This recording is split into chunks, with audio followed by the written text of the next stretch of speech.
Boa noite a todos. Boa noite. Que a paz, o amor de Jesus esteja em nossos corações, hoje, agora e sempre.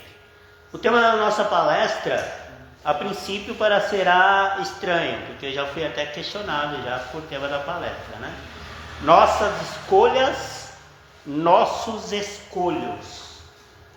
A cada um segundo, aí completem a frase. A cada um segundo, as suas obras, né? O que é escolha? Escolha é quando você faz uma escolha, eu vou por esse caminho, eu vou por aquele caminho, né?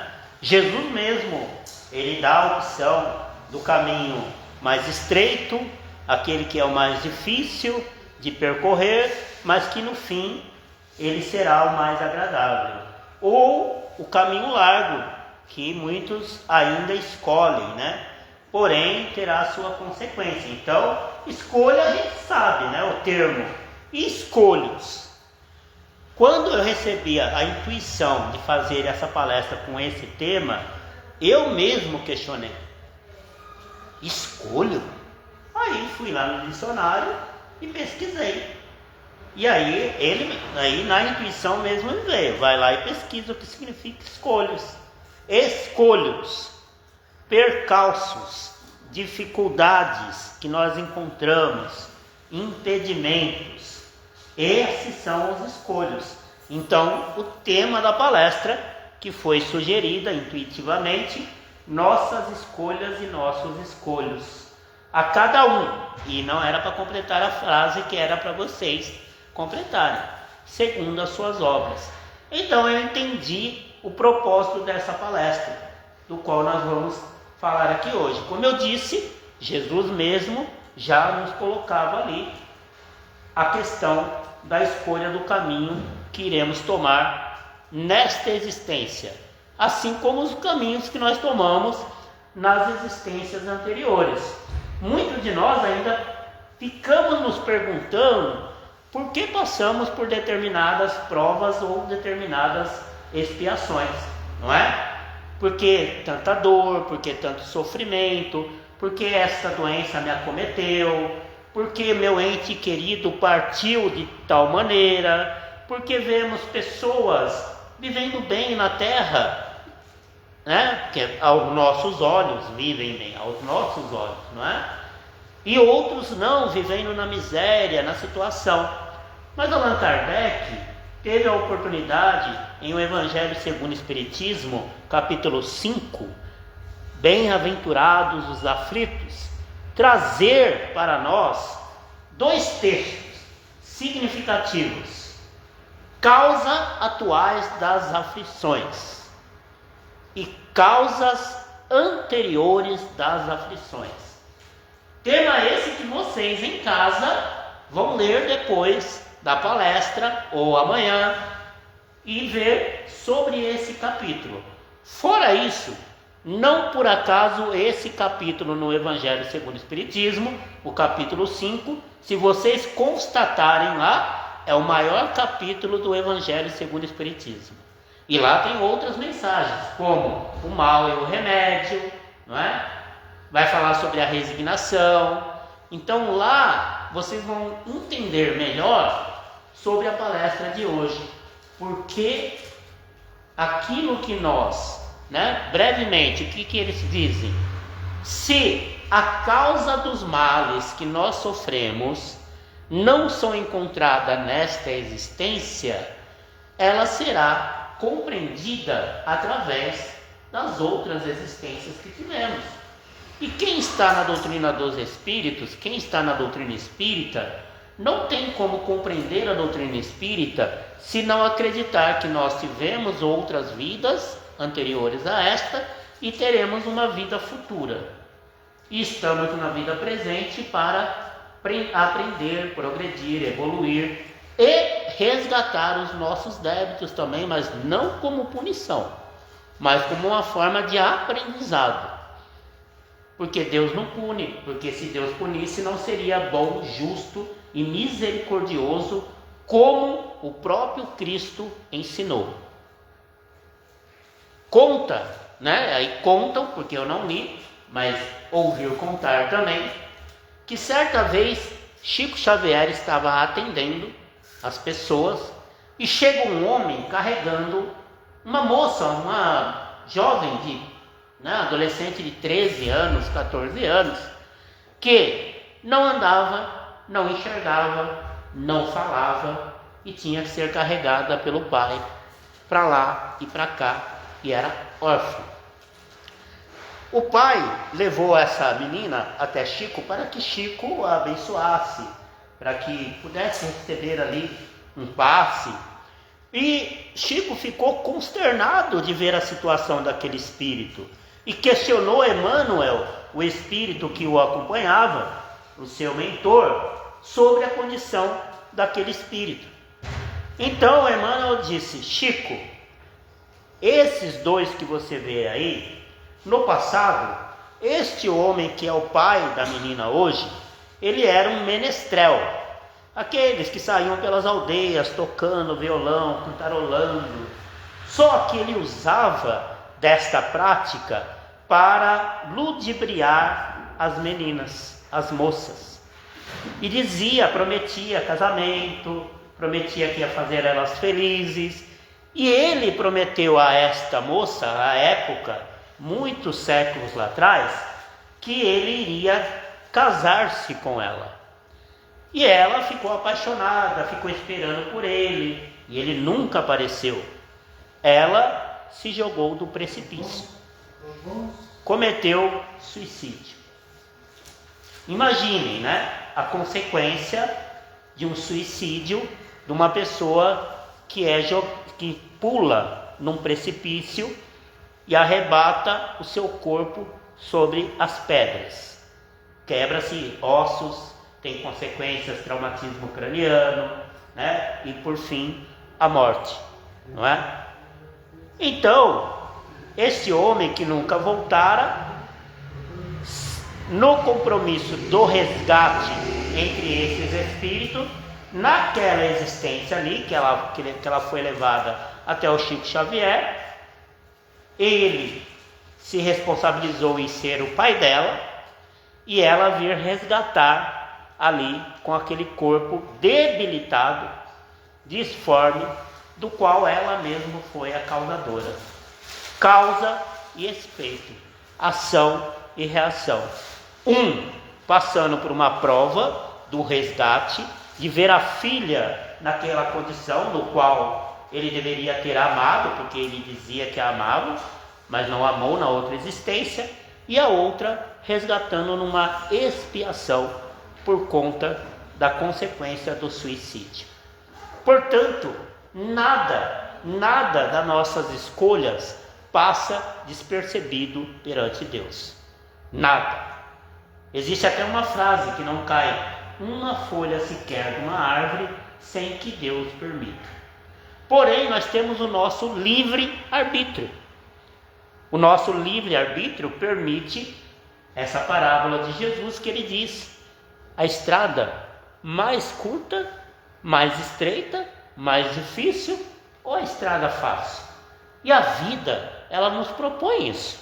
Nós temos escolhas. Nós podemos estar aqui agora assistindo essa palestra, ou eu posso estar ali em um outro lugar onde eu vou me divertir da forma que eu quiser. Não que se divertir seja ruim, mas eu posso escolher não assistir uma palestra, mas estar bebendo, estar usando drogas, estar cometendo crimes. Eu posso escolher o caminho do bem, ou eu posso escolher o caminho do mal, não é? E nós reencarnamos na Terra, não diz que Deus nos prova? A Bíblia diz isso, não é? Lá tem passagem na Bíblia que diz que Deus nos traz a aprovação no momento certo. Isso é uma verdade. Eu passei por isso. Eu nasci aqui em Carapicuíba. Eu nasci na periferia, no meio onde existia a escolha do bem e a escolha do mal, não é? Mas não por acaso eu nasci aqui em Carapicuíba. Eu nasci aqui porque eu precisava nascer aqui, estar aqui na família que eu estou, da forma que eu estou, e fazer as escolhas que me era apresentada. Olha, tem isso e tem isso. Tem o caminho do bem e tem o caminho do mal. E olha que eu vi muita coisa ruim nesses 49 anos de vida. Durante a minha adolescência, então, Carapicuíba era um caos, né? Nesse setor, nessas questões de... Eu vi muitas coisas infelizes, mas eu aprendi também que a vida pode nos proporcionar coisas boas. Os meus amigos, colegas, aqueles que eu até cheguei a brincar, que fizeram a escolha ruim, se deram mal. Aqueles que fizeram a escolha boa, se deram bem. Não por acaso, e eu agradeço, por exemplo, a Deus que me tem colocado, com 13 anos eu estava dentro de um terreiro de Umbanda e fiquei por mais 13 anos lá dentro, até os 26 anos. Depois, conheci a doutrina espírita aos 15 anos de idade, onde fui parar no escritório em que havia 2 espíritas da Federação Espírita do Estado de São Paulo, que me levavam livros para me ler aos 15 anos, e aí, já com conhecimento espiritualista, né? 2 anos só de conhecimento espiritualista, eu fui ampliando a minha visão com relação à questão da espiritualidade, lendo romances como Zíbia Gasparetto, Vera Lúcia Marizenque de Carvalho, até que chegou nas minhas mãos, por minha conta própria, passando pela 7 de abril, o Livro dos Espíritos. E aí eu vi lá, Allan Kardec, o Livro dos Espíritos. Porque apesar desses irmãos espíritas serem espíritas da federação, nunca me disseram, não, você tem que ir numa casa espírita, não, você é obrigado, você vai fazer bem. Não, só traziam, né? Ah, você gosta de ler? Eu vou dar para você ler. Leia esse aqui, trazia 1, 2, eu lia 2 livros por semana. E olha só, não por acaso, ou seja, ali no meu meio social existiam opções, caminho do bem, caminho do mal, o caminho largo ou o caminho estreito. Qual? Com 15 anos estava trabalhando, na verdade, com 12 anos, 13 anos, eu já estava trabalhando. Vendia ali meu sorvetinho aqui, uma cocada outro dia, um salgadinho outro dia, aos 15 estava registrado, ou seja, alguém lá do outro lado foi me direcionando. Então eu descobri depois, lembrei, quando eu vi Allan Kardec, o Livro dos Espíritos. Peraí, minha mãe tem um livro lá na estante dela, lá dentro, lá escondido, que quando eu brincava, eu sempre vi Evangelho segundo o Espiritismo, Allan Kardec, mas nunca me interessei. Lembrei do livro e descobri que era da minha bisavó, que aos 5 anos de idade, quando eu tinha 5 anos, desencarnaram, e ela pedia para minha mãe ler o livro, a passagem, que ela não sabia ler todos os dias o Evangelho segundo o Espiritismo. E a ligação desta minha bisavó, mãe da minha avó, que criou não por acaso também a minha mãe, era muito grande comigo quando ela desencarnou, segundo os relatos. Tenho lembranças dela. Então, alguém lá do outro lado, penso eu, foi me direcionando também. Meu filho, vai por aqui, não vai por aí. Mas também a educação no lar, da minha mãe, que saía 6 horas da manhã para trabalhar e voltava muitas vezes 10, 11 horas da noite, porque tinha que trabalhar em 2 casas, 3 casas, para sustentar uma família de 3 filhos, uma mãe que era solteira e tinha esse papel, mas nunca deixou de nos educar, porque não cabe só a gente. Os espíritos, segundo Allan Kardec, eles não vêm tirar o peso das nossas costas, as nossas responsabilidades. Então a gente tem escolhas para fazer. Mas e aqueles que fizeram escolhas boas, mas acontecem coisas ruins na sua vida? Eu nunca descuidei da minha saúde, portanto sou uma pessoa doente. Então a gente vai descobrir nesse texto do Evangelho segundo o Espiritismo que não por acaso, muito daquilo que nós passamos nessa existência está relacionado pelas escolhas que nós fizemos no passado, como essa triste escolha que fez essa moça e esse pai, que era o pai dela na existência atual. E Allan Kardec, no livro O Céu e o Inferno, a Justiça Divina segundo o Espiritismo, na parte de exemplos, a última parte, ele vai trazer lá diversos relatos diversas histórias de espíritos felizes, espíritos infelizes, espíritos criminosos, espíritos que cometeram suicídio, espíritos que estão passando por situação de expiações e provas, e vai passar também, vai relatar espíritos medianos, que segundo é a maioria de nós hoje na Terra, somos espíritos medianos, em condição mediana. Mas o capítulo mais interessante que eu acho, e que convido vocês também, vou deixar vocês curiosos, para que vocês vão lá na obra de Allan Kardec, No Céu e o Inferno, na parte exemplos, e busquem ler lá para vocês aprenderem e conhecer quanto é grande. Por isso que a doutrina espírita é considerada consoladora. Por isso, mesmo que ela não seja o consolador prometido por Jesus, ela já é consoladora só nisso, porque cada texto daquele, cada exemplificação faz com que a gente olhe, aprenda, reflita. Então, na parte expiações terrestres, como eu citei dessa moça, é uma expiação, não está lá, foi um relato, mas está lá no livro Céu e Inferno, expiações terrestres, o relato de um cientista, não é? Que nesta atual encarnação, por volta lá de Kardec, na época de Kardec, em torno de 1857, 58, tinha uma senhora chamada B, vamos chamar ela de Beatriz, está lá, ele relata como a senhora B. Esta senhora B, não tinha uma vida miserável, tinha uma vida boa, estável, mas era acometida de doenças gravíssimas, desde os primeiros meses de vida até por volta de 70 anos de idade. Sua filha era médium, espírita, já porque naquela época já tinha, os médiums, aqueles que se identificaram com a doutrina espírita, e ela vivia pedindo ao seu espírito protetor que aliviasse as dores da mãe dela, que a curasse, se possível, por ver a mãe dela em tamanho sofrimento. Então um dia ela recebe uma mensagem do espírito protetor, do benfeitor, que pedisse para a espiritualidade que a mãe dela tivesse apenas resignação para enfrentar a situação que ela estava enfrentando. Porque se ela tivesse resignação, força para superar, o que é resignação? Tem gente que não sabe o que é essa palavra. Resignar-se não é se entregar.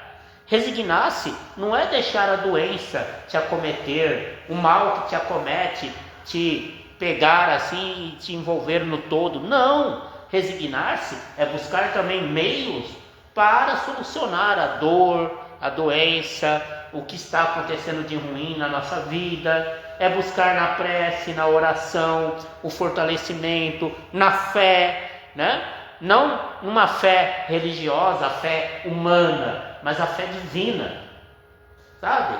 Você com Deus, eu com Deus. É buscar na oração, na prece, que Jesus ensinou. Não precisamos, não tem ninguém que precise nos ligar com Deus. Nós somos filho dele, filho desse Criador. Então ele diz: peça, minha filha, que a sua mãe apenas tenha resignação e suporte, com coragem, com fé, com esperança, O que é a esperança? Ela é filha da fé, que tudo isso um dia irá passar. Então, ele contou para a filha, através da mensagem, que numa outra reencarnação, a mãe fora um cientista, famoso, abastado, rico, mas que queria mais reconhecimento, glória. Naquela época, imagina, aquela época em que o Espiritismo surgiu, tinham acabado de sair de um período chamado Idade das Trevas, considerado Idade das Trevas, um período de Inquisição, e começa ali naquela época, na Europa, o Iluminismo, onde surgem diversos artistas, cantores, pintores, poetas, escritores, A fase do iluminismo é isso. E aí ele queria muito, né? Isso lá atrás, tá? Ela ainda numa reencarnação lá atrás. Então ele queria fama. Tanto é que ele começou a fazer experiências. E a primeira vítima que ele encontrou para fazer as experiências era a sua própria mãe. Que ele causava convulsões. A senhora B causava convulsões na mãe. Os velhos, as pessoas mais idosas que o procuravam, sofria porque ele era médico também. Ele era um médico famoso e cientista. Em vez de ele procurar usar a medicina para curar, ele usou a medicina para fazer experiências com as pessoas, causando dores, sofrimentos em crianças, em bebês, em velhos, levando pessoas até a morte, antecipadamente, pessoas que ele poderia ter curado.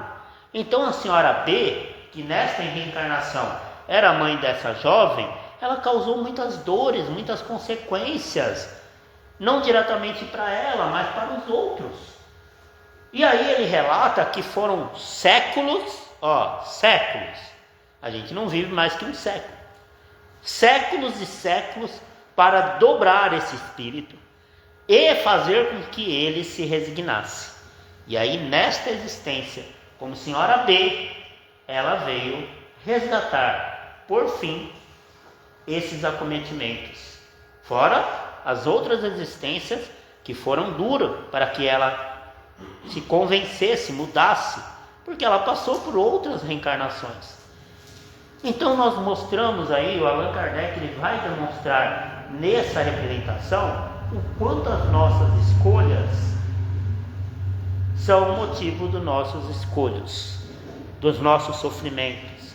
Por isso que Jesus alertava a cada um segundo as suas obras.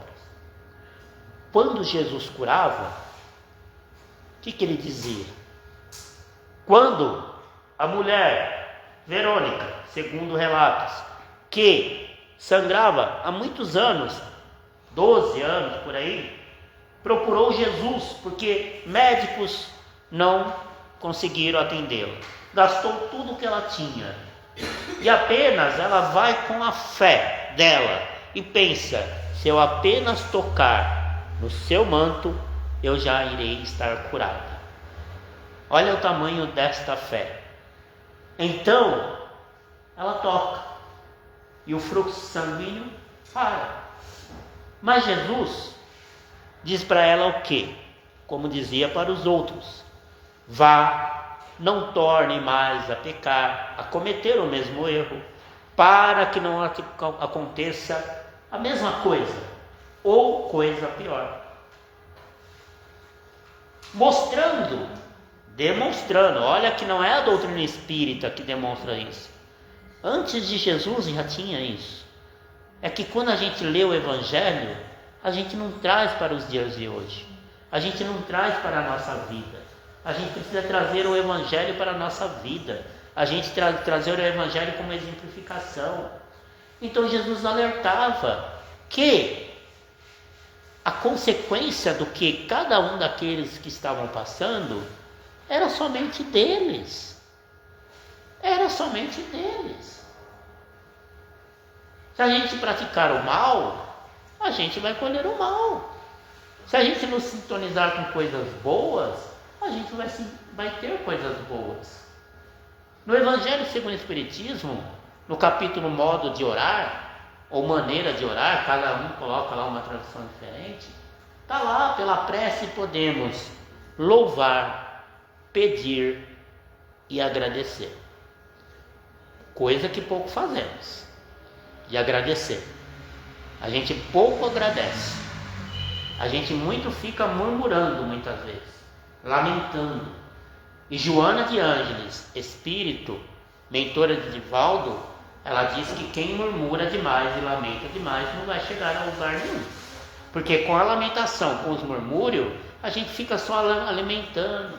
Ai, que dia chato, que dia péssimo, que palestra horrível, o que eu vim fazer aqui, perder meu tempo e tal. E a gente acaba, tá tanto murmúrio na nossa cabeça, que a gente acaba não percebendo o caminho que apesar de ser o mais estreito, o mais longo, será ele o mais agradável. Então, esse espírito protetor, ele diz para a médium, no final, se a sua mãe superar tudo isso com resignação, passar por esta prova, será então uma grande glória para ela. E segundo relatos de Allan Kardec, quando a dona B desencarna, ela veio confirmar, a mãe estava encarnada, tá? Nesse relato, a mãe ainda estava reencarnada à época de Kardec. E quando dona B desencarna, segundo Allan Kardec, vem relatar e confirmar tudo aquilo que o espírito protetor tinha trazido através do outro médium. Então, não por acaso, a gente tem que pensar muito nos nossos atos. Se o outro comete o mal, é problema dele. Se nós somos a vítima, não é problema nosso, é do outro. Mas se nós somos o causador, e Jesus vem alertar, né? É necessário que haja o escândalo, mas há daqueles que o causar. Ai daquele que causar o escândalo. Ai daquele que prejudicar o seu próximo. Mas o bem que nós plantamos, e muitas vezes nós plantamos o bem e queremos colher imediatamente, né? Eu vou na casa espírita, eu dou passe, eu faço palestra, eu trabalho na biblioteca, trabalho no mediúnico, mas a vida não anda para frente. Nós estamos fazendo barganha com Deus? Deus não barganha com ninguém. Não por acaso estamos aqui. Apenas temos que fazer aquilo que é possível. Temos que viver a vida que é concedida para nós, para que a gente possa aprender, evoluir, progredir. E olha que André Luiz, espírito, diz que a maioria de nós, 90%, saímos daqui sem cumprir o programa. Por que será, hein? Será que nós passamos uma existência inteira murmurando? Será que nós murmuramos 90% e aproveitamos 10%? O que nós podemos fazer para aproveitar melhor?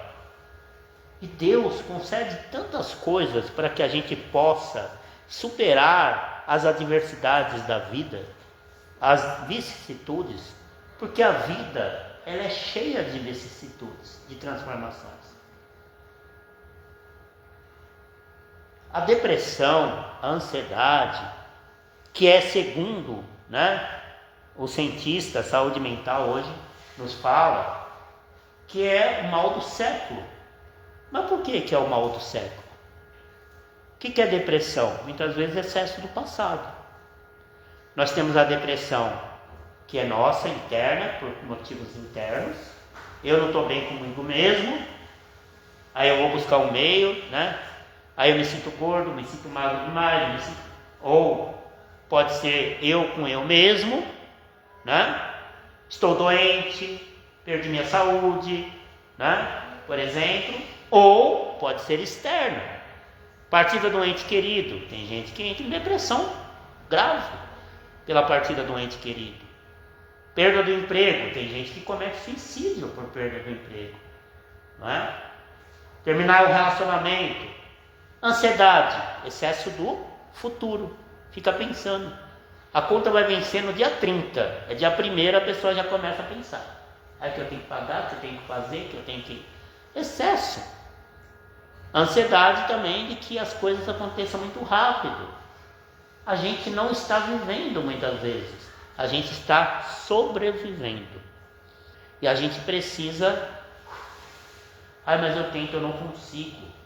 Por isso que tem a medicina, por isso que tem a psicologia, a psiquiatria, por isso que as religiões estão na Terra, não para dar a solução no sentido de salvacionismo, mas para auxiliar nesse processo de religar-se com o divino, com o superior. Esse deveria ser o papel das religiões na Terra, deveria, a maioria não está fazendo. Nem todos, não vamos generalizar. Por quê? Mas se nós aprendêssemos nós mesmos, que nós podemos, nós mesmos nos conectar com Deus, conseguiria. Por isso que temos essas portas abertas, como uma casa como essa. Então busque ajuda. Não consegue sozinho? Fale, converse, busque ajuda. Só não queira que o outro carregue o peso por você. E nós não estamos sozinhos. Nós temos Deus, que é o nosso Pai, Criador, Jesus, nosso Mestre, os Espíritos amigos, os benfeitores espirituais, o Espírito protetor, que podem nos auxiliar, nos intuir, não fazer por nós. Fazer por nós não, nunca eles irão fazer por nós, porque é cada um segundo as suas obras.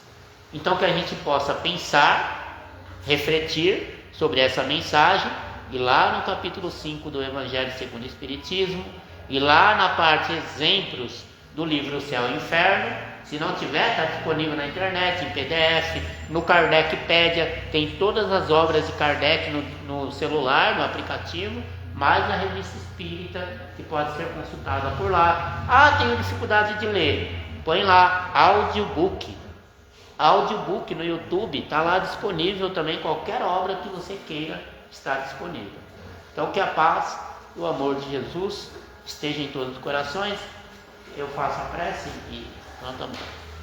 Então nós vamos fazer a nossa prece, agradecendo a Jesus pela oportunidade de hoje, pela vida, pelo pão de cada dia, também pelas provas e pelas expiações que fazem nós crescermos, evoluirmos e aprendermos nesse caminho. Ajude-nos, Senhor, a superar essas adversidades da vida, que as energias salutares, os fluidos benéficos, possam nos envolver nesta noite de hoje, nesta casa de luz. Ajude-nos, Senhor, a percorrer os caminhos da vida e buscar o melhor caminho para que nós possamos aprender. Que a sua paz e o seu amor esteja em todos os corações e possa chegar a todos aqueles que estão nos nossos lares, nos nossos meios de trabalho e toda a nossa humanidade. Que a sua paz, Senhor, possa chegar tanto àqueles que estão nas trevas como àqueles que já caminham para a luz. Que assim seja, graças a Deus.